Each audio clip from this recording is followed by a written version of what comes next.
Good afternoon sir, నా పేరు వెంకటేష్. నేను 9th క్లాస్ చదువుతున్నాను. మాకు ఇంగ్లీష్ టీచర్ లేక మాకు ఎంతో కష్టాలు పడుతున్నాము. ఒక్క పీరియడ్ లో ఇంగ్లీష్ టీచర్ లేకపోతే మాకు ఎంత కష్టం అవుతుందో మాకు తెలుస్తుంది. స్కూల్లో ప్రాబ్లమ్స్ బయటి వాళ్ళకి తెలుస్తలేదు. కానీ ఎట్లనన్నా మీరు ఏదైనా దయచేసి కలెక్టర్ దగ్గరకు పోతే కూడా కలెక్టర్ మేడం కూడా మాకేం చేస్తలేదు. అందుకనే మేము మీడియా వాళ్ళకి ఫోన్ చేసినాం సార్. ఈ రోజు పొద్దుగా చేస్తే ఈ రోజు మాకు ఇంగ్లీష్ టీచర్ కావాలని మేము పోరాడుతున్నాం సార్. మాకు అదే చేసి 10th క్లాస్ వాళ్ళు ఎగ్జామ్ ఎట్లా రాస్తారు సార్? ఇంగ్లీష్ టీచర్ లేకపోతే 10th క్లాస్ వాళ్ళు ఎట్లా రాస్తారు ఎగ్జామ్? సీసీ కెమెరా వస్తుంది. ఇప్పుడు ఒక్కడన్నా ఇట్లా వచ్చి ఇట్లా స్కూల్ దిక్కు చూస్తుర్రా? ఒక్కడు కూడా వస్తలేరు. సార్ వాళ్ళు చెప్తుంటే మీరేంది అంటారు. చెప్తుంటే ఒక్కరు కూడా వింటలేరు సార్.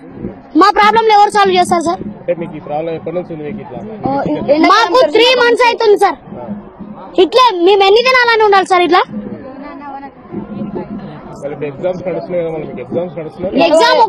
ఎగ్జామ్ పెడితే ఒక్కరికి 0, ఒక్కటి రాదు. 10th క్లాస్ వాళ్ళు మెయిన్ ఇప్పుడు వచ్చి చెక్ చేస్తారు. ఎన్ని మార్క్స్ వస్తాయి మీకు? 20 మార్క్స్ స్కూల్లో ఉంటాయి కదా సార్.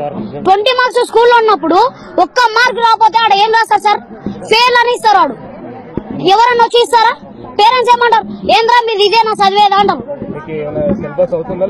అన్నీ అవుతుంది సార్. ఇంగ్లీష్ సబ్జెక్ట్ ఒకటి సార్ తప్ప